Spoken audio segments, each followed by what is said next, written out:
제가 지금까지 얼마나 언어를 소개했냐면 지금 폴란드어, 태국어, 그리고 폴란드어, 제가 이탈리아어요, 일본어, 헝가리어, 아랍어, 인도네시아어, 러시아어, 독일어, 스페인어 등등 이거는 제가 한국에서 가져온 소개였거든요. 저희 문제는 더 많은 책들이 있습니다. 제가 정말 많은 언어들을 소개했거든요. 여러분 안녕하세요. 요즘 코로나 때문에 전 세계가 떠들썩한데 여러분 잘 지내고 계시죠? 항상 건강한 모습으로 만나기를 바랄게요. 오늘은 제가 여러분들께 질문을 하나 하고 싶은데 영어 좋아하시나요? 영어 잘 하시나요? 저는 어렸을 때부터 영어를 그렇게 좋아하진 않았어요. 영어를 왜 해야 하는 건지, 그리고 영어의 표현력이 한국어의 표현력에 미치지 못하는 거, 그 괴리를 깨달았을 때 저는 굉장히 힘들었었거든요. 그래서 영어를 약간 좀 배제하고 제가 독학으로 시작했었던 언어가 일본어예요. 그래서 일본어부터 시작을 해서 지금까지 굉장히 많은 언어를 제가 독학을 해왔는데, 오늘 여러분들께 알려드리고 싶은 내용들은 어떻게 하면 새로운 언어를 시작할 수 있을까라는 거예요. 이거는 영어를 잘하고 못하고의 문제가 아니에요. 제가 어렸을 때부터 항상 들어왔었던 말은 영어부터 마스터를 하고 영어부터 잘 한 다음에 새로운 언어를 시작해라 라는 말을 제가 굉장히 많이 들었었거든요. 그런데 잘 생각해보시면 저는 한국 사람이지만 한국어를 아주 완벽하게 구사하진 못해요. 제가 영어를 아무리 잘한다고 해도 영어도 완벽하게 구사하지 못하고요. 제가 현재 이탈리아어를 전공을 했고 이탈리아에서 살고 있음에도 불구하고 저는 이탈리아어를 완벽하게 하지 못해요. 어떠한 언어를 마스터한다는 것 자체가 굉장히 불가능하다고 저는 생각을 해요. 그게 모국어이든 아니든 어떠한 언어를 완벽하게 마스터한다라는 거는 있을 수 없는 거라고 생각을 해요. 그래서 새로운 언어, 예를 들면 난 진짜 영어를 너무 못하는데 스페인어 시작할 수 있을까? 영어에는 정말 관심이 없는데 이탈리아어는 관심이 생겼는데 이탈리아어는 할 수 있을까요? 제가 진짜 영어는 못하는데 러시아어는 할 수 있을까요? 네, 할 수 있습니다. 여러분, 영어를 못하더라도 새로운 언어를 배울 때 그 언어에 대한 동기부여가 잘 되어 있으시다면 오히려 영어를 배우는 것보다 더 쉽게 배우실 수 있으세요. 왜냐하면 우리가 영어를 굉장히 어렸을 때부터 배워왔잖아요. 그러다 보니까 어떻게 보면 영어는 이 하얀 도화지가 아니에요. 도화지가 약간 좀 얼룩얼룩 되어 있어요. 어떤 곳은 까맣게 칠해져 있는 부분도 있고 빨갛게 막 낙서되어 있는 부분도 있고 그래서 하얀 도화지가 아니에요. 그런데 우리가 새로운 언어를 시작을 할 때는 그게 하얀 도화지가 되기 때문에 오히려 더 장점이 될 수가 있어요. 여러분, 제가 지금까지 얼마나 많은 언어를 제가 손에 대왔냐면 보시면 폴란드어, 태국어, 여기 또 폴란드어, 제 전공 이탈리아어고요. 일본어, 헝가리어, 아랍어, 인도네시아어, 러시아어, 독일어, 스페인어 등등. 이거는 제가 한국에서 가져온 책만 이만큼이고요. 저희 한국 본집에는 더 많은 책들이 있습니다. 제가 정말 많은 언어들을 손에 대봤거든요. 제가 그래서 손에 대봤기 때문에 여러분들한테 확실하게 말씀드릴 수 있어요. 어떻게 언어를 공부를 해야 될까요? 어떻게 언어를 시작을 해야 될까요? 저는 어떤 언어를 시작을 하든 간에 첫 번째로 하는 거는 그 언어의 구조와 한국어를 계속 비교를 해요. 그러면 제가 이 스페인어 책에서 한 문장을 랜덤으로 골라볼게요. 쭉 가면 여기 문장이 뭐라고 되어 있냐면 Hoy hace buen día 라고 되어 있어요. 오늘은 날씨가 좋다. 그러면 얘를 우리나라 말하고 계속 번갈아서 비교를 해보는 거예요. 오늘, hoy, hace buen día. hace는 내가 처음에 공부를 했을 때 뭐뭐를 하다라는 동사인데 왜 날씨가 좋다라는 뜻에 쓰였을까? 이게 첫 번째 질문인 거예요. buen은 굿이란 뜻이고 dia는 날이란 뜻이야. good day. Hoy hace buen día. 오늘은 좋은 날을 만들었다고? 왜 그런 거지? 라고 계속 비교를 하는 거예요. 그런데 중요한 건 우리나라 말하고 어떤 다른 나라 말의 문장이 완벽하게 일치를 할 수가 없어요. 그거를 우선적으로 인정을 해야 돼요. 우리나라 말과 남의 나라 말, 외국어는 표현이 다를 수 있다. 100% 일치하지 않는다. 내가 하고 싶은 단어나 문장이 있어도 그 나라 말에는 없는 단어가 있을 수가 있고 그 나라 말로는 다른 문장으로 표현이 될 수도 있다라는 거를 먼저 인정을 해야 돼요. 제가 이거를 인정을 하지 못해서 영어를 공부하는데 굉장히 힘이 들었었거든요. 왜 이거 우리나라 말로는 이렇게 되는데 왜 우리끼리 하다는 말을 표현을 하고 싶은데 왜 영어는 없는 거야. 진짜 영어는 진짜 표현을 할 수가 없는 언어잖아 하면서 굉장히 화를 냈었거든요. 그러니까 이거를 먼저 인정을 하셔야 되는 거예요. 우리나라 말하고 이 내가 배우려고 하는 말에 구조가 다를 수도 있고 표현력이 다를 수도 있다. 그러면 그 다른 표현력을 찾는 게 얼마나 재미있을까라고 하면서 접근을 하시면은 오히려 편하실 거예요. 제가 또 하나 알려드리자면 스페인어나 이탈리아어나 많은 외국어들에서 보통 현재 시제의 용법에 뭐라고 쓰여 있냐면 가까운 미래를 표현한다 라고 쓰여 있어요. 그런데 머리로 이해가 안 되죠. 왜 미래를 표현한다고 하지? 가까운 미래를 표현한다는 게 대체 어떤 의미일까? 그런데 얘를 우리 한국어랑 비교해서 생각을 하면 이해하기가 쉬워져요. 이탈리아어에서도 현재 시제가 가까운 미래를 표현하긴 하거든요. 예를 들면 stasera, 오늘 저녁에 stasera mangio la pizza. 나 오늘 저녁에 피자 먹을 거야 라고 해석을 하겠죠. 그쵸? 가까운 미래니까. 그런데 우리 한번 이렇게 생각해 해볼까요? 나 오늘 저녁에 나 피자 먹는다? 피자 먹는다 현재 시제죠. 근데 어때요? 미래 시제를 표현을 했죠. 이거를 얘기하는 거야. 나 이제 학교 간다. 나 5분 뒤에 나간다. 나 10분 뒤에 친구 만난다. 나 10분 뒤에 친구 만날 거야 라고 미래 시제로 표현할 수도 있겠지만 나 10분 뒤에 친구 만나. 나 10분 뒤에 친구 만난다 라고 현재 시제로 표현을 하지만 뜻은 미래의 뜻을 가지고 있네요. 그렇죠? 그래서 조금 이해가 안 되는 문법 설명인 경우에는 한국어로 했으면 어떻게 되었을까? 라고 생각을 해보시는 거예요. 그러면 100개 중에 95개는 한국어랑 대충 맞는 게 있을 거예요. 그런 식으로 한국어랑 내가 공부하고자 하는 외국어랑 비교를 해보시는 거예요.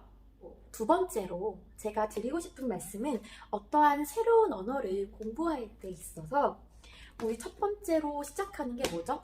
헝가리어를 들어볼까요? 첫 번째로 우리가 공부를 시작을 하게 되면 맨 앞에 이렇게 알파벳하고 발음들이 나와 있죠. 얘는 여기에 시간을 너무 많이 쏟지 마세요. 여기에 시간을 너무 많이 쏟지 마시고요. 이런 애들은 알파벳은 그냥 쭉 읽으시는 거예요. 한 10번만 읽어도 돼. 아, 배, 제, 채, 네, 제 이렇게 쭉 한 10번 정도만 읽고 바로 요런 거 그런 발음 법칙 같은 경우에는 보셔도 조금 이해가 안 되시는 경우가 더 많아요. 그럴 때는 그냥 넘어가세요. 넘어가셔서 이렇게 일과로 넘어가시면 인사말이 먼저 나올 거예요. 보통 이렇게 책을 사시면 CD나 MP3가 같이 있는 경우가 많은데 항상 같이 들으면서 하셔야 돼요. 이 첫 번째 내가 새로운 언어는 제가 모르는 언어잖아요. 그쵸? 우리가 접해본 적이 없는 언어이기 때문에 어떻게 소리가 나는지 몰라요. 마치 외국어는 제가 항상 생각하기로는 외국어는 새로운 노래다. 새로운 노래를 배우듯이, 새로운 음악을 배우듯이 한번 접해보는 거예요. 그러려면 어떻게 해야 되죠? 우리가 신곡이 나왔을 때 그 신곡 바로 내가 따라 부르지 못하잖아요. 그쵸? 여러 번 듣고 가사도 외우고 음도 외우고 해야지 그 신곡을 잘 부를 수 있죠. 마찬가지로 외국어도 신곡이라고 생각을 하세요. 새로운 노래라고 생각을 하고 여기 보시면 이렇게 한국어로 이렇게 음독이 달려 있어요. 요 나포 키나 키바녹 이렇게 쓰여 있는데 얘를 읽으시면 요 나포 키바녹이라고밖에 못 읽어요. 한국어로는. 그쵸? 근데 내가 이게 어떤 리듬과 어떤 음을 가지고 있는지 파악하기 위해서는 항상 MP3를 꼭 들으셔야 돼요. 저는 이거를 보기 전에 MP3를 듣고 이 일과 들어가기 전에 한 10번 들어요. 안 들리죠? 10번 들으면서 뭐 하냐? 그냥 음을 익히는 거예요. 음을 익히고 리듬을 익히고 그 다음에 어느 정도 제가 익숙해졌을 때 한번 글을 읽어볼까? 어떻게 소리가 나는지 볼까? 라고 해서 들어가는 거예요. 그러면 요 나포 기바녹 라고 읽었을 때 얘가 이 오가 오 발음이 날 수도 있는데 오발음이 날 수도 있고 아발음이 날 수도 있고 그건 모르는 거잖아요. 들으면서 파악을 하는 거예요. 이 일과에서는 무엇을 하냐? 들으면서 계속 들으면서 발음을 연습하면서 앞에 이 알파벳 나와 있는 부분 있죠? 계속 왔다 갔다 하는 거예요. 얘는 이러한 발음 규칙이 이렇게 쓰였구나, 이렇게 읽는구나 라는 거를 이 일과랑 앞에 영과 알파벳 이 부분을 왔다 갔다 하면서 내가 처음 보는 알파벳이나 내가 처음 보는 발음에 있어서 어떻게 소리가 나는지 들으면서 그리고 영과로 앞으로 왔다 갔다 하면서 발음을 익혀주시는 거예요. 그렇게 시작을 하시면 발음을 잡기가 편합니다. 발음은 초급 때 잡아줘야 돼요. 발음 나빠도 괜찮아 라고 생각하시는 분이 있을 수 있는데 물론 발음 나빠도 발음이 좋지 않아도 소통은 가능하고요. 뭐 발음이 나쁘다고 그게 발음이 좋지 않다고 그게 나쁜 건 아니잖아요. 그렇지만 웬만큼 우리가 발음을 잘 할 수 있다면 우리가 연습해서 발음을 잘 할 수 있다면 연습을 하는 게 좋겠죠. 발음 연습을 하실 때는 여기에 쓰여있는 음독은 웬만하면 읽지 마세요. 음독은 정말 내가 필요할 때만 읽고 항상 귀에 의존하세요. 귀로 의존을 해야 귀에 의존을 해야 되는 이유는 뭐냐면 우리는 그 외국 사람 만날 때 듣고 말을 하고 대화를 하겠죠. 그렇기 때문에 내가 귀에 의존을 해야 그 사람이 무슨 말을 하는지 귀에 들어올 거고 그때 반사신경처럼 대답이 나올 거예요. 그러니까 항상 듣기로 초급은 시작을 하세요. 초급은 듣기로 시작을 하고 듣고 따라하면서 시작을 하세요. 마치 앵무새처럼. 정말 제가 외국어 공부를 할 때 많이 사용을 했었던 방법이 쉐도잉도 쉐도잉이지만 진짜 앵무새처럼 그 나라 사람들의 제스처나 표정이나 그런 것까지 다 제가 앵무새처럼 많이 따라했거든요. 이거는 어떻게 하냐면 여러분들이 예를 들어서 이번에는 우리 또 뭘로 해볼까? 가장 예들기 쉬운 게 이탈리아어다. 그쵸? 우리가 이탈리아어를 시작을 했다고 해볼게요. 그러면 이탈리아어를 시작을 하시면서 뭘 하시냐? 요즘은 굉장히 시대가 좋잖아요. 넷플릭스도 있고 유튜브도 있고 우리가 시청각 자료를 굉장히 활용을 많이 할 수가 있어요. 저 같은 경우는 새로운 언어를 시작을 할 때 유튜브를 꼭 켜놔요. 유튜브를 켜놓고 노래를 검색을 하고 노래를 듣고요. 그리고 또 영화를 봐요. 제가 영화는 별로 안 좋아해요. 영화를 한 편을 잘 끝까지 못 보는 타입이에요. 영화를 한 20분 보다가 끄는 스타일인데 영화를 보시다 보면 이제 사람들의 제스처나 이런 게 나올 거 아니에요. 그런 거 예를 들어서 유튜브에서 뭐라고 찾으시냐 그냥 얘를 찾으세요. 그냥 부에나세라 찾으면 부에나세라랑 관련된 노래가 나올 거예요. 그 노래를 들으시면 되는 거예요. 이탈리아 사람들은 굉장히 제스처가 많잖아요. 예를 들면 buonasera, dove andiamo 뭐 이런 식으로 뭐 리듬이라든지 억양이라든지 이런 게 굉장히 우리가 알게도 굉장히 장난도 많이 치고 농담도 많이 하고 그런 언어잖아요. 이 이탈리아 사람들이 한 제스처를 다 따라하는 거예요. buonasera, dove andiamo 그리고 친구를 만났을 때 뭐 영화에서 보면 ciao, piacere 이러면 손 이렇게 막 이렇게 하고 막 볼뽀뽀 이렇게 하고 이런 거를 나 혼자 따라하는 거예요. 앵무새가 됐다고 생각하면서 혹은 아바타가 됐다고 생각하면서 그렇게 하고 나면 조금 이 언어에 대한 습득 능력이 조금 더 이게 언어를 받아들일 때 조금 더 가깝게 받아들일 수가 있어요. 그리고 마지막 세 번째로는 제가 꼭 드리고 싶은 말씀인데요. 문법은 굉장히 중요합니다. 라는 말씀을 드리고 싶어요. 문법은 굉장히 중요한데요. 여러분, 문법을 처음에 잘 다지지 않으면 나중에 무너지고요. 처음에 문법을 잘 다지지 않으면 나중에 공부를 하실 때 자꾸 힘들어져요. 저한테 그런 언어가 뭐냐면 러시아어예요. 제가 러시아어를 진짜 오랫동안 열심히 공부를 했는데 자꾸 문법을 이리저리 뒤죽박죽 습득을 했어요. 그러다 보니까 이 러시아어는 제가 중급에서 고급으로 넘어가는 게 너무 힘들고 아직까지도 그 단계 거기서 머물러 있어요. 사실 러시아어는. 러시아어가 어려워서라기보다는 제가 문법을 공부했을 때 한 번에 잘 다지지 않았기 때문에 일어난 현상이에요. 그래서 여러분들한테 드리고 싶은 말씀은 문법 공부를 하실 때 이런 책을 공부를 하실 때 있잖아요. 문법을 굉장히 중점적으로 공부를 해주셨으면 좋겠어요. 물론 문법에만 치우쳐가지고 이건 문법에 실렸어, 이건 문법에 맞아, 내가 말을 할 때 문법은 이렇게 어떻게 될까? 이게 아니라 말을 하실 때 문법은 틀려도 돼요. 그렇지만 우리 머릿속에는 문법의 체계가 이렇게 잘 정돈이 되어 있어야 돼요. 문법의 이 나라 말에는 이 나라 언어는 내가 공부하고자 하는 언어에는 어떠한 문법적인 특징을 가지고 있고 그 문법을 습득하기 위해서는 내가 어떻게 공부를 해야 된다. 어떻게 내가 연습을 해야 된다라는 거를 계속 공부를 하시고 습득을 하셔야 돼요. 그리고 어느 정도 내가 이 언어에서 초급에서 살짝 넘어가면 갈수록 문법이 착착 정리가 되어 있어야 돼요. 이 문법과 관련된 이야기는 제가 다음 영상에 다시 한번 풀어보도록 할게요. 그래서 여러분들 제가 세 가지 팁을 알려드렸는데 조금 추상적일 수도 있을 것 같아요. 제가 드리는 말씀이. 그런데 예를 들어서 저랑 같이 이탈리아어랑 스페인어를 같이 공부하실 분들은 제가 이 세 가지 제가 드린 말씀이 어떤 말인지 이제 이해하실 수 있으실 거예요.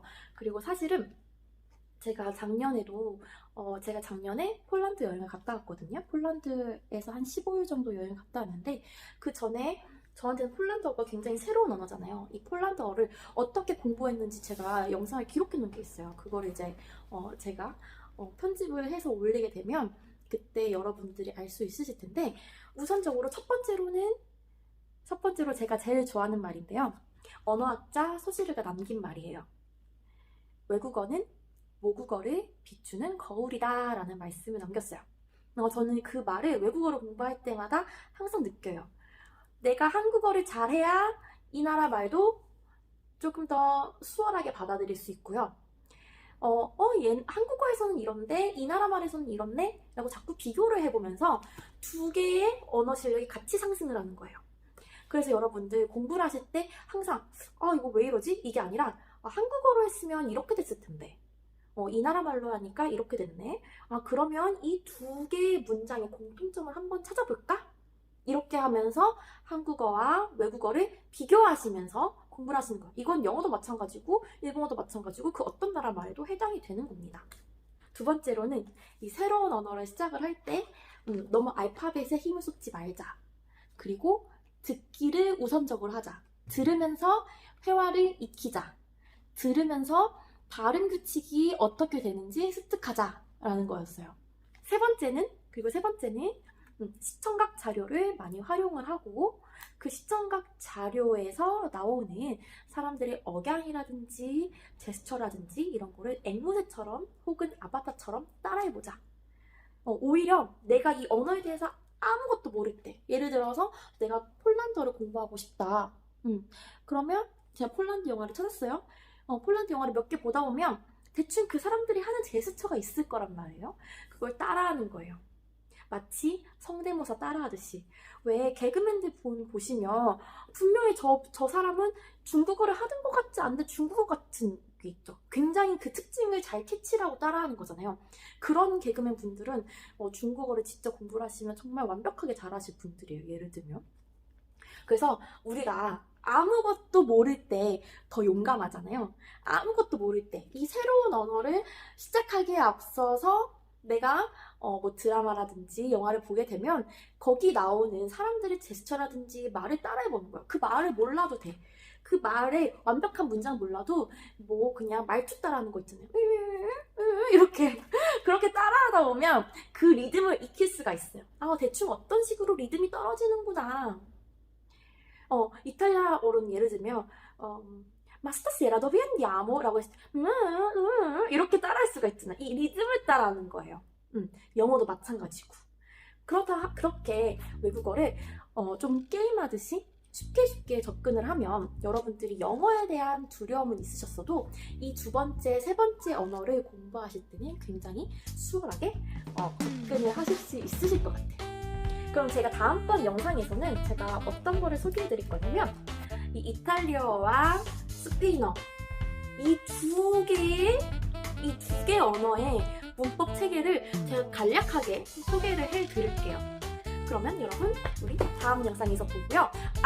여러분들이 공부하는 언어는 어떤 언어인지 댓글로 남겨주시고 외국어 공부할 때 애로사항이 있었다는 부분 어떤 고민이 있어요 라는 부분을 제가 답변해드릴 수 있는 범위 내에서 댓글로 써드릴 테니까 어떤 언어를 공부를 하고 계신지 어떤 언어를 공부하고 싶으신지 그리고 외국어 공부하면서 어떤 부분이 힘들었었는지 그런 부분 써주시면 제가 드릴 수 있는 제 범위 내에서 저의 범위 내에서 저의 의견을 알려드리도록 할게요.